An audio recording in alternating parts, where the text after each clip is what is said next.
चलिए, तो basic strength of the amine का सबसे पहले हम लोग कहाँ देखेंगे? गैसियस फेज में। ठीक है, गैसियस में अगर हम बोले तो कौन सा इफेक्ट ज़्यादा होगा? कौन सा इफेक्ट ज़्यादा दिखेगा? Inductive effect. ठीक है, यहाँ पर हम इंडक्टिव इफेक्ट से ही काम चला लेंगे। और कौन सा इफेक्ट? Plus I effect. इसमें इंडक्टिव इफेक्ट से ही गैसियस, इंडक्टिव इफेक्ट में हम प्लस आई इफेक्ट, इतने से आंसर हमारा गैसियस स्टेज में आ जाएगा। अगर गैस में पूछे आपका primary amine, secondary amine, tertiary amine दिया हो, आपका कौन सा ऑर्डर होगा? आप क्या बताएंगे? 3 डिग्री, 2 डिग्री, 1 डिग्री, ये तो रट लिए। ठीक है, और जान भी लेते हैं। क्या जान लेते हैं हम? जो इलेक्ट्रॉन देगा, तो यहाँ पे लोन पेयर डेंसिटी, इलेक्ट्रॉन की लोन पेयर डेंसिटी क्या हुआ? यही बताए थे, बढ़ेगा। अगर बढ़ेगा वो अच्छा क्या देने वाला है? Lone pair. जो अच्छा लोन पेयर दे वही क्या है? बेस है। इसका मतलब ये है कि हमारे पास यहाँ भी प्लस आई इफेक्ट लग रहा है, यहाँ भी प्लस आई इफेक्ट, तो कितने plus I effect? 3 bar plus I effect. ठीक है, 3 बार प्लस आई इफेक्ट लग रहा है, मतलब यहाँ पे क्या बढ़ रहा है? इलेक्ट्रॉन की, भाई ये लोन पेयर इलेक्ट्रॉन है ना, और लोन पेयर है ही है, लोन पेयर और इलेक्ट्रॉन जा रहे हैं। इलेक्ट्रॉन डेंसिटी यहाँ पे क्या हो रही? बढ़ रही है। अलग अलग अगर मान लीजिए इलेक्ट्रॉन डेंसिटी बढ़ी तो लोन पेयर देगा, और लोन पेयर जो जितना अच्छा देगा उतना अच्छा बेस होगा इस कंडीशन में, गैसियस फेज में। तो यहाँ भी क्या इफेक्ट काम किया? यहाँ पे 2 आई इफेक्ट काम किया। यहाँ पे कितने आई? 1 आई। लिखते जाना, अगर नहीं रुक जाओ बारी बारी लिख। यहाँ पे कितनी आई? यहाँ पे कोई नहीं आई, यहाँ पे कोई नहीं आई, मतलब कि आई इफेक्ट यहाँ पे नहीं लग रहा है। तो ऑर्डर क्या बनेगा? 3 डिग्री, 3 डिग्री और एक 2 डिग्री, जो भी है। ठीक है, तो ये वाला 3, 2, 1, तो डब्बे में बनाओ, डब्बे बंद करो। मतलब अगर हम गैसियस स्टेज में देखें या गैसियस में देखें, जो आपकी एनसीईआरटी के पहले यही दिया है, गैसेस में देखें कुछ नहीं सोचना, 3 डिग्री, 2 डिग्री, लेकिन आपको असर्शन रीजन टाइप आ जाए तो आंसर क्या जाएगा? Plus I effect, inductive effect ना, यही आंसर जाएगा। तो आप ये भी ध्यान देना है कि हमें असर्शन रीजन टाइप क्वेश्चन बन रहा है तो हम क्या आंसर देना है। आपका 3 डिग्री, 2 डिग्री तो हम रटते आ रहे हैं, जब से पढ़ रहे हैं तब से रट रहे होंगे। जब भी पढ़े होंगे, एमीन का ऑर्डर दिया अच्छे से, एनसीईआरटी में 3 पेज दिया है आपका एमीन के बारे में। एनसीईआरटी ने 3 पेज दिया, 3 पेज में हर साल एक क्वेश्चन आएगा। और कैसे आएगा? ऑर्डर अब वो भी जान चुका है, जानवर जान चुका है, अगर ऑर्डर हम देंगे तो सब रट चुके हैं। भाई वो भी स्मार्ट हैं, उनको ये भी पता है कि एनसीईआरटी से बाहर नहीं जाना है। तो एनसीईआरटी से क्या पूछें? ऑर्डर हर बार पूछेंगे नहीं, आपसे यही पूछेंगे कौन सा इफेक्ट काम किया इन गैसेस स्टेज में। तो प्लस आई इफेक्ट से ही हमारा काम चल गया यहाँ पे कि कौन सा डिग्री ज़्यादा है। और आपके जो क्वेश्चन पूछा गया ना, ब्रैकेट में लिखा है इस बार जो माइनर आपके जो होने जा रहा है, उसमें यही इफेक्ट आप ध्यान दीजिए। अब ज़्यादा नहीं बताएंगे, पेपर आउट हो जाएगा, पेपर आउट हो जाएगा। इतना है कि आपको ध्यान ही देना है कि कौन से स्टेज में पूछा है। अब दूसरा हम लोग क्या पढ़ने जा रहे हैं, इसको लिख लीजिए, फिर डालिए एक्वस। इन एक्वस मीडियम, अगर आपके पास एक्वस मीडियम हो, दूसरा है आपके पास इन एक्वस मीडियम। ठीक, एक्वस मीडियम और मीडियम आर नॉट स्पेसिफाइड, या मीडियम दिया ही ना हो या तो एक्वस हो। ठीक है, ब्रैकेट में ये क्यों लिख देना, या ब्रैकेट में एक्वस। अगर एक्वस दिया है तो आप लोग एक्वस करिएगा, या तो मीडियम आर नॉट स्पेसिफाइड, ये भी है।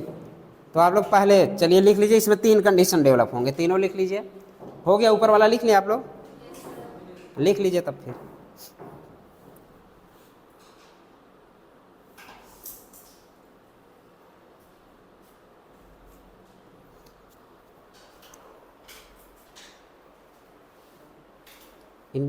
हो गया तुम्हारा, बड़ी तेज लिखती हो। Second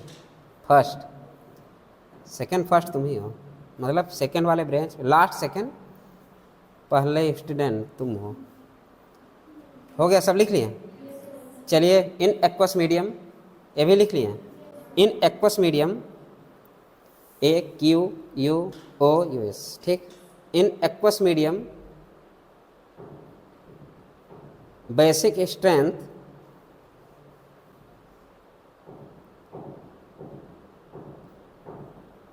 depend on following factor. Following factor जो अभी लिखाने जा रहे हैं, फॉलोइंग फैक्टर।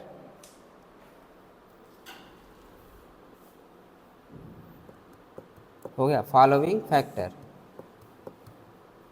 मीडियम एक्वस है और नॉट स्पेसिफाइड मीडियम, या तो मीडियम स्पेसिफाइड नहीं दिया है, एक्वस दिया हो तब भी वही ऑर्डर करना है, या मीडियम कुछ बोला ही ना हो तब भी हम यही ऑर्डर सोचेंगे। ठीक है, मतलब जो दूसरी वाली लाइन है एक्वस मीडियम और मीडियम नॉट स्पेसिफाइड, आपके कोई भी मीडियम के बारे में जिक्र नहीं हुआ, तो हम क्या क्या देखेंगे। सबसे पहले आप डालिएगा, इसमें लिखिएगा सबसे पहले इंडक्टिव इफेक्ट या प्लस आई इफेक्ट। ठीक है,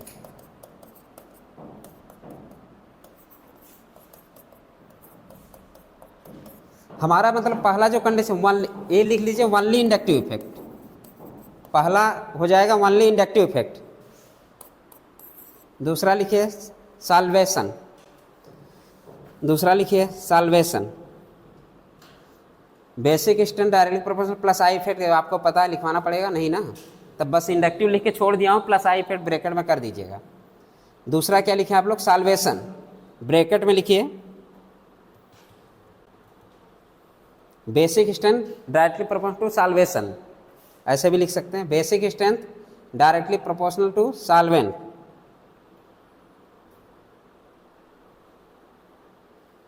साल्वेशन के बाद यही लिखे है ना, साल्वेशन।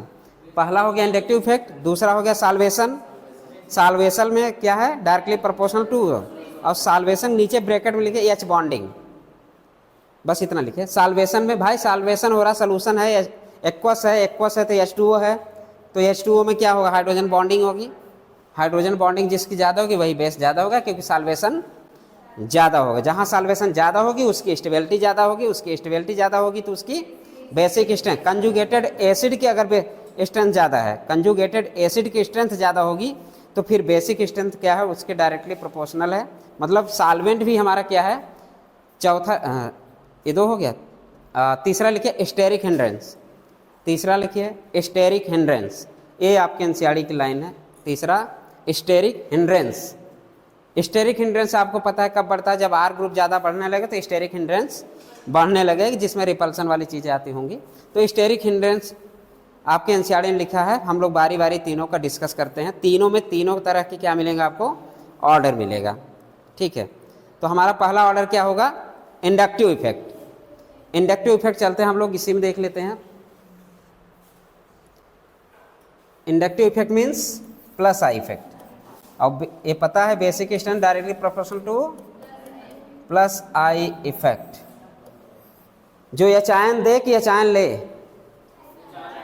जो एच आयन ले वो क्या होगा, बेस होगा। अब एक्वस मीडियम में देख रहे हैं ना हम, एक्वस मीडियम। हाँ एक चीज़ और, बेसिक स्ट्रेंथ ये भी हम पढ़े थे, basic strength directly proportional to conjugated acid, मतलब कंजुगेटेड एसिड, ये भी हम पढ़े थे। अब हम यही पढ़ने भी जा रहे हैं, अब ये पढ़ने जा रहे हैं, क्योंकि हमारे पास क्या है, वाटर, हमारे पास क्या है, साल्वेशन। साल्वेशन वाली चीज़ें हमें एक्वस पढ़ना है, साल्वेशन तो बाद में है, सेकंड वाली थर्ड वाली लाइन है। तो अभी हमारे पास क्या है, एक्वस है। तो एक्वस मीडियम हम सबसे पहले देख लेते हैं, हमारे पास क्या है, क्या है, अमीन है। कौन से अमीन, चलो वैसे लिखते चलते हैं। कौन सी डिग्री, पहले लिख दें 3 डिग्री 3, और क्या लिखने जा रहे हैं, सॉरी नाइट्रोजन रहेगा। एक्वस में है, एक्वस होगा तो ये हाइड्रोजन एक ले लेगा कि नहीं, नाइट्रोजन एक हाइड्रोजन ले लेगा, प्रोटोनेशन हो जाएगा कि नहीं। अरे एक्वस की बात कर रहे हैं ना हम, डायरेक्टली हम इस पे ध्यान देना ना, इस पे हमें कंजुगेटेड एसिड ही बना दो ना पहले, मतलब वो एमीन है, प्राइमरी सेकेंडरी हम पढ़ चुके हैं, हम उसी को लिखना है। लेकिन हमें कहाँ पढ़ना है, एक्वस में पढ़ना है। एक्वस में होगा तो H2O होगा, H2O मुझे पता है क्या देता है, एच आयन दे देगा, किसको एक्सेप्ट करेगा, जो मतलब नाइट्रोजन को क्या दे देगा, हाइड्रोजन, एक प्रोटॉन देगा, मतलब प्रोटोनेशन ऑफ द नाइट्रोजन।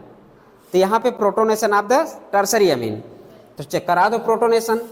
अगर प्रोटोनेशन करा दिए, हो गया प्रोटोनेशन, कौन सा चार्ज आया, प्लस चार्ज आया, कोई दिक्कत, कोई दिक्कत नहीं ना, प्लस चार्ज आया, कोई दिक्कत नहीं है, ठीक है, कोई दिक्कत होना भी नहीं चाहिए। दूसरी क्या है, CH3 है, CH3 है, और दूसरा क्या है आपके पास, N CH3 CH3 H, यहाँ पे भी क्या H। रुक जाओ यार, जगह कम पड़ जाएगा, जगह कम पड़ जाएगा। नो, ये नहीं रिमूव हो क्या, काहे छोटे पड़े। हम लोग क्या पढ़ रहे हैं, एक्वस ना, एक्वस मीडियम में। मीडियम कैसा है, एक्वस हो या मीडियम स्पेसिफाइड ना हो, या तो ये ना दिया हो गैस है, गैस हुआ तो कौन सी डिग्री हो जाएगी, 3 डिग्री 2 डिग्री 1 डिग्री। बट अगर आपके पास गैस दे दिया तो 3 डिग्री 1 डिग्री 2 डिग्री कर देना, आंसर मार देना। आप पास एक्वस दे तो सोचना थोड़ी देर, सोचना क्या है कि सबसे पहले हमें देखना हो क्या रहा है। हम सबसे पहले इंडक्टिव इफेक्ट देख लेंगे, दूसरा क्या देखेंगे हम, साल्वेशन देख लेंगे, साल्वेशन मीन्स हाइड्रोजन बॉन्डिंग, और तीसरा क्या देख लेंगे, स्टेरिक हिंड्रेंस। तो स्टेरिक हिंड्रेंस भी हमें ऑर्डर बदल देगा, साल्वेशन भी ऑर्डर बदल देगा, और ये तो बदल ही रहा। चलिए देख लेते हैं। सबसे पहले इसमें हम लोग देख लेते हैं CH3, अब पास नाइट्रोजन, CH3 CH3 CH3, ठीक, लग गया H प्लस चार्ज। फिर यहाँ पे दूसरे पे देख लेते हैं CH3 सॉरी यार N ही, यहाँ पे CH3, यहाँ पे क्या है H, फिर यहाँ पे भी H, फिर क्या लिखे हम CH3, फिर N। कार्बन पे क्यों जा रहा है, कार्बन चाहता है, yes yes yes yes yes yes yes, ये क्या है H का बहुत महत्व है ना, अभी नहीं दिखेगा, इसके बाद दिखेगा। ये क्या हुआ, फिर हमारे पास क्या है, अरे बना दे यार, अब तो दिमाग काम करने चला है ना। हाँ NH4 प्लस कर दो, ये भी प्रोटोन, मतलब सबका क्या हो गया, प्रोटोनेशन हो गया, कोई दिक्कत, सबका प्रोटोनेशन हो चुका है। अब हम देख लेते हैं ये क्या करेगा। यहां पे हमने बोला ना एक्वस मीडियम है, एक्वस मीडियम पहला क्या है, हेडिंग है, केवल इंडक्टिव इफेक्ट के बारे में सोचेंगे। एक्वस मीडियम में पहला, अगर आपके पास दिया हो इंडक्टिव इफेक्ट, हम पहले अगर एक्वस हो तो पहले हम इंडक्टिव इफेक्ट देखेंगे, फिर हम देखेंगे किसकी, कंजुगेटेड एसिड देख रहे हैं हम। ये सब क्या है, कंजुगेटेड एसिड है कि नहीं, ये सब कंजुगेटेड एसिड बन चुके हैं, क्योंकि किसका हुआ है, प्रोटोनेशन। मतलब प्रोटोनेशन ही हम लोग, अब मुझे पता है अगर कंजुगेटेड एसिड स्ट्रांग है तो बेस, अरे नहीं पता है, basic strength directly proportional to conjugated acid, ये सब एसिड है। अब ध्यान दे लीजिए यहाँ पे क्या हो रहा है, प्लस आई इफेक्ट बढ़ रहा है, इलेक्ट्रॉन बढ़ा इस, और ये क्या हो, चार्ज क्या हो रहा है, चार्ज अगर कम हो तो स्टेबिलिटी, मतलब मैक्सिमम स्टेबिलिटी लिख देना, यही मेन है, ठीक। यहाँ पे थोड़ा सा ही है, यहाँ पे क्या होगा, इससे स्टेबल थोड़ा सा कम, यहाँ पे एक ही आई है, यहाँ पे 2 आई है, तो यहाँ पे भी क्या हो गया, स्टेबिलिटी एक का समझ ली ना। मतलब ये है कि चार्ज अगर घटा, उस दिन वाला लेक्चर याद है, अगर चार्ज घटा तो स्टेबिलिटी, क्योंकि charge inversely proportional to stability. अगर स्टेबिलिटी ज़्यादा, और एक क्या है, ये क्या बन चुका है, कंजुगेटेड एसिड बन चुका है। अगर कंजुगेटेड स्टेबिलिटी ज़्यादा है तो बेसिक स्ट्रेंथ ज़्यादा। ऑर्डर क्या कर दूं मैं, 3 डिग्री 2 डिग्री 1 डिग्री, ठीक है। इन एक्वस मीडियम अगर हम देखें केवल इंडक्टिव, ओनली इंडक्टिव इफेक्ट, यहाँ पे डाल देना ओनली इंडक्टिव इफेक्ट की बात करें तो, ओनली इंडक्टिव इफेक्ट की बात करें तो हम 3 डिग्री और 2 डिग्री 1 डिग्री 0 डिग्री, तो इसके नीचे लिखते जाना 3 degree 2 degree 1 degree and 0 degree, bracket में बंद करो। अगर हम एक्वस मीडियम की बात करें, गैस हो गया,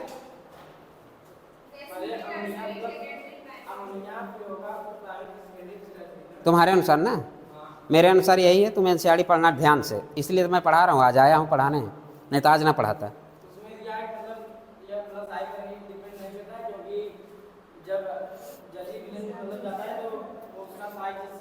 हम लिखे क्या, वनली, इसीलिए लिखा वनली इंडक्टिव इफेक्ट देख रहे हैं, 3 मीडियम। एक्वस में हम 3 देखेंगे, एक्वस में 3 चीज देखने जा रहे हैं, ठीक है। पहला खत्म हो गया। अगर हम इंडक्टिव इफेक्ट का अगर ज़्यादा काम कर रहा है एक्वस में, तो हमारा ऑर्डर ये होगा 3 डिग्री 2 डिग्री 1 डिग्री, ठीक है। इसमें कोई कन्फ्यूजन नहीं होना चाहिए आज के बाद। अगर तुम्हारा कन्फ्यूजन अकेले मिलो, मैं गलत नहीं पढ़ा रहा हूँ, ठीक है। अगर तुम्हारा कन्फ्यूजन है अकेले मिलो, अच्छे समझाएंगे, अभी समझ जाओगे, अभी तुम्हारा भी कहानी आएगी। अभी अमोनिया तुम्हारा ज़्यादा होगा, इसके बाद वही हेडिंग है। अब अमोनिया ज़्यादा होगा, और क्या ज़्यादा होगा, हाँ 1 डिग्री ज़्यादा होगी, 2 डिग्री, अब इसके बाद वही है। काहे सब्र करो, सब आ जाए। एक्वस मीडियम है ना, एक्वस मीडियम 3 हेडिंग लिखाया हूँ। एक्वस मीडियम में 3 हेडिंग। पहला inductive effect, only inductive effect, only inductive effect. दूसरा अब क्या है आपका, चलिए साल्वेशन डाल दीजिए, तब इसको लिख लीजिए फिर, इसीलिए तो पढ़ाने आया, नहीं पढ़ा, तुम्हें भी पता है, रटो है, मुझे पता है रटे हो। 1 डिग्री 2 डिग्री 2 डिग्री 1 डिग्री सब रटे हो, सब लोग रटे हैं। लिख लो, चारों हेडिंग मिल जाएगी, चारों अच्छे से। इसीलिए तो मैं क्या, क्वेश्चन करते समय ध्यान देना है, इसलिए इम्पॉर्टेंट 2025 लिखा हूँ, और आएगा पक्का, प्रॉमिस करता हूँ। वहाँ ना आया तो माइनर में तो हम देंगे ही देंगे, ठीक है। आएगा, 100% आएगा। देखो ये भी एकदम चाहता क्वेश्चन है, यहाँ से क्वेश्चन बनेगा, चाहे तुम्हारे 1 डिग्री 2 डिग्री लेवल का बने, चाहे बेसिक स्ट्रेंथ। और क्या हुआ, किसकी वजह से हो रहा है, प्रोटोनेशन हो रहा है। पहले स्टेप में प्रोटोनेशन हुआ, हम केवल क्या देखे, कंजुगेटेड एसिड की बात किए हैं। अगर कंजुगेटेड स्टेबिलिटी ज़्यादा तो बेसिक स्ट्रेंथ की स्टेबिलिटी ज़्यादा, इसमें कोई डाउट नहीं होना चाहिए। दूसरा हेडिंग डाल देगा, साल्वेशन, ब्रैकेट में हाइड्रोजन बॉन्डिंग। अब हम बात करेंगे तुम्हारी वाली दुनिया में, ठीक है। लिख लेना तो बताना यार, साल्वेश दिया हूँ मैं, दिया हूँ, क्वेश्चन कर लो, कल करोगी खुद ही समझ में आएगा। बताया हूँ, मीडियम में लिखा हूँ, ब्रैकेट में लिखा हूँ, थोड़ा देख लेना। पेपर आउट कर दिया एक क्वेश्चन 4 नंबर का, तब भी नहीं कर पाओगे, तब भी नहीं कर पाओगे। मतलब 90% कर लेंगे, 10% तब भी दिमाग लगाएंगे। हाँ ये है, एयर में है, हाँ एयर में है, हवा में है, हाँ हवा में, हवा में एक इफेक्ट बस। हाँ पानी में है, पानी में 3 इफेक्ट, पानी में 3 इफेक्ट देखना है, और तीनों बारी बारी देख लिए। इंडक्टिव इफेक्ट हो गया, प्रोटोनेशन, कंजुगेटेड एसिड की बात की हम, ठीक है। अगला हेडिंग क्या डालेंगे, साल्वेशन, ब्रैकेट में हाइड्रोजन बॉन्डिंग की बात करें। चलिए बेसिक स्ट्रेंथ लिखिए, basic strength only due to solvation, basic strength only due to solvation. NCERT लेके आना चाहिए, पूरी लाइन टू लाइन है आज की, नहीं लाए हैं सब लोग। ब्रैकेट में हाइड्रोजन बॉन्डिंग, एच बॉन्डिंग ले, एच बॉन्डिंग,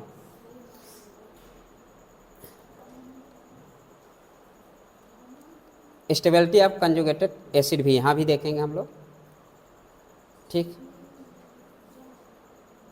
और एक बात ध्यान देना, साल्वेशन ज़्यादा होगा तो एनर्जी ज़्यादा होगी और स्टेबिलिटी ज़्यादा होगी, बस ये भी याद रखना, लिख लेना। बल्कि साल्वेशन ज़्यादा तो एनर्जी ज़्यादा, एनर्जी ज़्यादा स्टेबिलिटी नहीं, इस उसकी बात नहीं, वो वाला ज़्यादा एनर्जी निकलेगा, सॉरी, साल्वेशन होगा तो ज़्यादा एनर्जी निकलेगा, ज़्यादा एनर्जी निकलेगा तो स्टेबिलिटी ज़्यादा होगी, क्योंकि जो स्टेबल है वही एनर्जी निकलेगी ना। अरे जो स्टेबल है उससे ज़्यादा एनर्जी निकलेगी, कि निकलने की हम बात कर रहे हैं, एनर्जी की बात नहीं कर रहा हूँ, उसके अंदर एनर्जी है कि नहीं। साल्वेशन होगा तो एनर्जी मैक्सिमम निकलेगी, किससे, वो देख लेंगे। ज़्यादा साल्वेशन ज़्यादा एनर्जी वहाँ से निकलेगी, अरे उसको तोड़ने में फिर टाइम लगेगा, एनर्जी लगाओगे, स्टेबिलिटी ज़्यादा होगी। एक लाइन बल्कि लिख देना, नहीं कन्फ्यूजन होगा। मैक्सिमम सॉल्वेशन, मैक्सिमम एनर्जी और मैक्सिमम स्टेबिलिटी उसी की होगी। ये 3 लाइन लिख देना वहाँ पे सॉल्वेशन वाले पॉइंट में। अरे यार यहाँ सब याद करने वाली चीज़, मैक्सिमम याद करने वाली चीज़ है। इसके बाद सब याद नहीं याद करोगे भूल जाओगे। यहाँ पे कोई फंडा काम करने वाला नहीं। इसके बाद जो स्टेरिक हिंड्रेंस जब पढ़ोगे ना, वहाँ पे तो तुम्हारा कोई फंडा नहीं काम करेगा, ना तुम्हारा आई इफेक्ट काम करेगा, ना तुम्हारा एच बॉन्डिंग काम करेगा। सारे मतलब तुम्हारा सब फ्लॉप हो जाएगा अभी तक जो पढ़े हो। अब इसके बाद जो पढ़ने जा रहे हो केवल रटना ही है। रटने का मतलब कोड बनाना, कोड हम बना देंगे। और मेरे नाम में कोड है, ढूंढ लेना। मेरे नाम में कोड है। हाँ अरे मेरा नाम छोटा कर देना बस, कोड निकल आएगा। चलो हाँ मैथिल, लेकिन थोड़ा पुकारना प्यार से, अभी हम बताएंगे कैसे ना। चलो आगे बढ़ते हैं हम लोग। सॉल्वेशन, सॉल्वेशन मत बुलाना ठीक है, बोलोगे हमेशा डांटते रहते हैं ना, हमेशा मैसेज करते रहते हैं डांटने वाला। चलो आगे बढ़ते हैं। सॉल्वेशन, सॉल्वेशन हाइड्रोजन बॉन्डिंग, सबका तीनों को बना लो, बारी बारी बनाते जाओ, हम भी बना लें।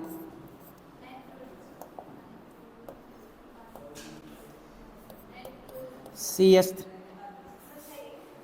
रुक जाओ, मतलब अब याद है। यहाँ पे क्या है CH3, यहाँ पे क्या है CH3, ठीक है। यहाँ पे क्या है प्रोटोनेशन हो गया है।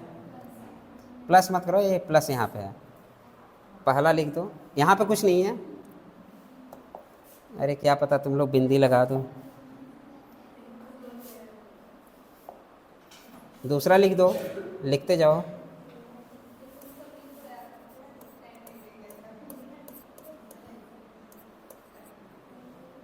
CH3, यहाँ पे H, यहाँ पे एक H, यहाँ पे क्या नहीं H ही होगा ना, H N H H और एक CH3, एक CH3, बाकी 3 H, बाकी ये क्या है NF प्लस, बाकी सब पे हाइड्रोजन। अमोनिया का क्या हुआ यहाँ पे प्रोटोनेशन, ठीक है। क्या हुआ प्रोटोनेशन, फिर बना किसमें अमोनियम आयन। जगह बचा, अभी और जगह चाहिए ना इसमें। अब हो रहा सॉल्वेशन। सॉल्वेशन मीन्स ब्रैकेट में क्या है हाइड्रोजन बॉन्डिंग। किससे बॉन्डिंग बनाएगा, अरे solvation means water, water solvation बनाओ, मतलब H2O से क्या बनाएगा हाइड्रोजन बॉन्डिंग। तो हाइड्रोजन बॉन्डिंग चेहरा दिख रहा होगा, कहाँ सबसे ज़्यादा बनेगा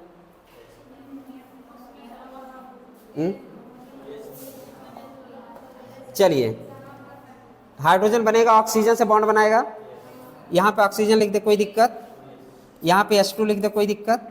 यहाँ पे क्या बनाया हाइड्रोजन बॉन्डिंग, ठीक है। यहाँ पे क्या कर दें, यहाँ पे भी हाइड्रोजन बॉन्डिंग, हाँ OH, ये सब हाइड्रोजन बॉन्डिंग है ना। यहाँ पे भी हाइड्रोजन बॉन्डिंग, हाइड्रोजन बॉन्डिंग ना OH2, यहाँ पे सॉरी यहाँ पे भी OH2, यहाँ पे भी हाइड्रोजन किससे बनाया ऑक्सीजन। यहाँ पे कितने, ये बना देना यार, बिंदी भी नहीं लग रही।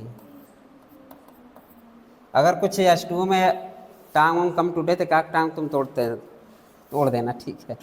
इधर भी है, इधर क्या बनाएगा OH, यहाँ पे भी क्या बनाएगा OH2, 1 2 3। मैक्सिमम कहाँ पे बन रहा है, मैक्सिमम हाइड्रेशन किसका हो रहा है अमोनियम आयन का। तो स्टेबल कौन दिखेगा सॉल्वेशन किसका ज़्यादा होगा अब एक बात ध्यान रखें, ज़्यादा साल्वेशन, अगर स्टेरिक हिंड्रेंस बढ़ने लगे तो साल्वेशन कम हो जाएगा। बट आपके एनसीईआरटी में आई डोंट नो, ना मैं जानता हूँ ना NCERT, you don't know, I don't know, क्यों बढ़ा है नहीं पता, एनसीईआरटी ने लिखा ही नहीं है, तो हमें भी नहीं पता। इसका मतलब ये है कि अगर साल्वेशन बढ़ा तो मतलब स्टेरिक हिंड्रेंस कम, लेकिन क्यों नहीं पता, आपके एनसीईआरटी में भी नहीं पता, तो मुझे भी नहीं पता। इसका मतलब ये है अगर स्टेरिक हिंड्रेंस बढ़ रहा है, अभी अगली वाली हेडिंग, तो आपका क्या होगा, साल्वेशन घट जाएगा। मतलब आर बढ़ रहा है तो साल्वेशन घट रहा है। तो मैक्सिमम पता है अगर ज़्यादा साल्वेशन होगा तो स्टेबिलिटी उसकी ज़्यादा होगी। अरे हाइड्रोजन बॉन्ड याद आया, कहाँ पे याद आया, अरे जब हम लोग आप क्या फ्यूमेरिक एसिड मैलिक एसिड पढ़ रहे तो अलग है, एसिड पढ़ रहे थे, लेकिन हाइड्रोजन बॉन्ड बनने की वजह से स्टेबिलिटी आई थी कि नहीं, स्टेबिलिटी की वजह से वहाँ किलेशन फॉर्मेशन हुआ था कि नहीं हुआ था, ये क्योंकि इसके हाथ ऐसे फैले तो वहाँ पर हाइड्रोजन बॉन्डिंग हुई थी क्या, नहीं हुई थी, वो ऑक्सीजन फ्री हो गया, उससे कोई टेंशन था नहीं, टेंशन था। बट ये वाला हाइड्रोजन फ्री होने के बाद टेंशन था कि नहीं, हाँ टेंशन था। अगर तुम चले जाओगे तो मेरा हाल बेहाल हो जाएगा, मतलब क्या हो रहा था वहाँ पे, रिपल्सन। बट यहाँ पे स्टेबिलिटी हाइड्रोजन, केवल हाइड्रोजन बॉन्डिंग की वजह से इसकी स्टेबिलिटी बढ़ी। अगर कंजुगेटेड यहाँ की हम बात करें, अगर साल्वेशन ज़्यादा हो रहा है तो एनर्जी भी ज़्यादा होती है, साल्वेशन अगर ज़्यादा होती है एनर्जी ज़्यादा होती है, लेकिन साल्वेशन की वजह से इंडक्टिव इफेक्ट कम काम कर रहा है, आई डोंट नो, मुझे नहीं पता क्यों, ना ही लिखा है एनसीईआरटी में, समझ गए। इसका मतलब ये है यहाँ पे कौन सी डिग्री आने वाली है, दारू वाली डिग्री मत कर देना, ये कौन सी डिग्री है, अमीन की डिग्री, अल्कोहल की नहीं, मतलब ये अल्कोहल की डिग्री है, 75 वाली डिग्री नहीं है। अब तो 80 रुपये का हो गया होगा ना, तुम बताओ, अरे तुम्हारे यहाँ तो मिलता है ना, चलो 70 की मिलता है, तो यहाँ 70 की डिग्री, बल्कि हमें किसकी डिग्री देखना है, एमीन की डिग्री देखना है, 0। तो यहाँ पे ऑर्डर क्या होगा, अब हम साल्वेशन की बात करें, हो सकता है मैं क्वेश्चन यही दिया हूँ, मुझे नहीं पता, अगर आपके ब्रैकेट में साल्वेशन दे दे तो हमें ऑर्डर क्या होगा, 3 डिग्री, 2 डिग्री, 1 डिग्री, 0 डिग्री कि 0 डिग्री, ब्रैकेट में बंद करो इसको।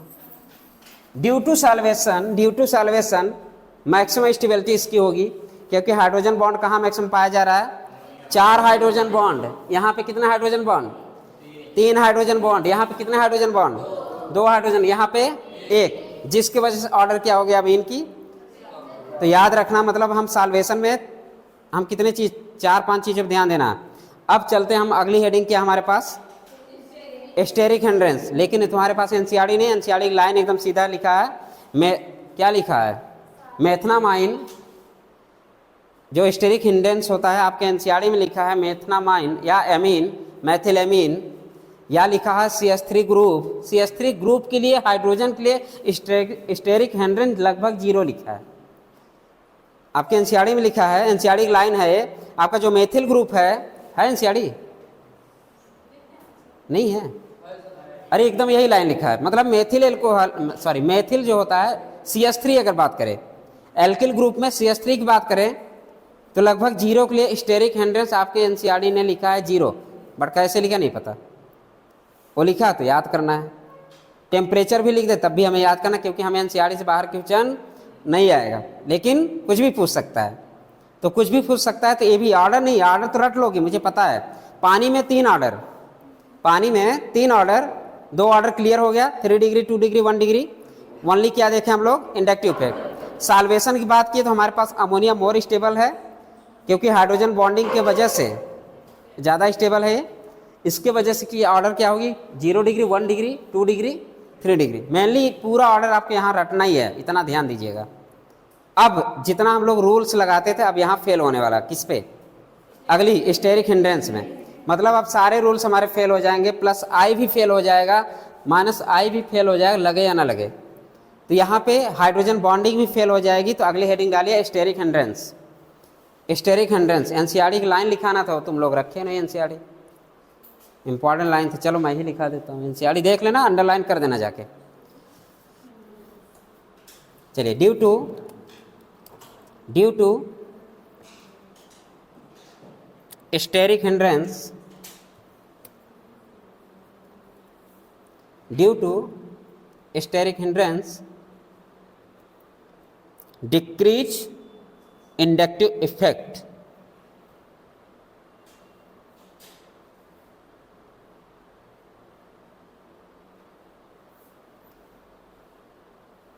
due to steric hindrance, salvation, decrease and inductive effect increase. Increase due to steric hindrance, solvation decrease. अभी यही तो मैं बता रहा हूँ, आई डोंट नो, मतलब मैं भी नहीं जानता क्यों बढ़ा क्यों घटा। स्टेरिक हिंड्रेंस की वजह से आपके एनसीईआरटी ने जिक्र ही नहीं किया इंडक्टिव इफेक्ट क्यों बढ़ा क्यों घटा, ये सब नहीं जिक्र है। तो आपको रटना ही है, मतलब स्टेरिक हिंड्रेंस बढ़ा तो साल्वेशन कम होगा और इंडक्टिव इफेक्ट ज़्यादा होगा। फिर लिखिए इसमें, where alkyl group is methyl, where alkyl group, NCERT की लाइन है, ध्यान देना ये वाली है, बल्कि एनसीईआरटी लिख देना, where alkyl group is methyl, when लिखना, वेयर नहीं when, sorry, when alkyl group is methyl then there is no steric hindrance,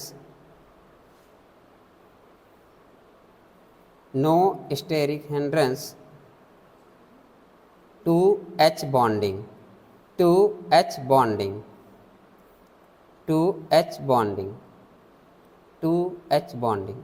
पूरी लाइन एक बार फिर से बोल दूं, सब लोग लिख लिए पूरी line. Due to the steric hindrance, solvation decrease and inductive effect increase, when alkyl group is methyl then there is no steric hindrance.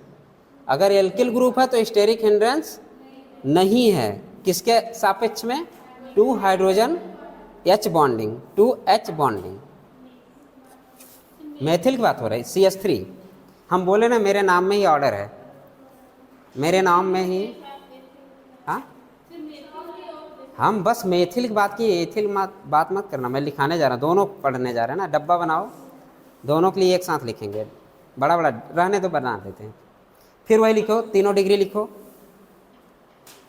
तीनों डिग्री लिखो, मत लिखना, रुक जाओ बदल जाएगा ऑर्डर, बदलने वाला लिख दो, पहले पूरा लिख दो, जो CH3 ये सब पूरा लिखो एक तरफ से, ऑर्डर तो मुझे बनाना है ना।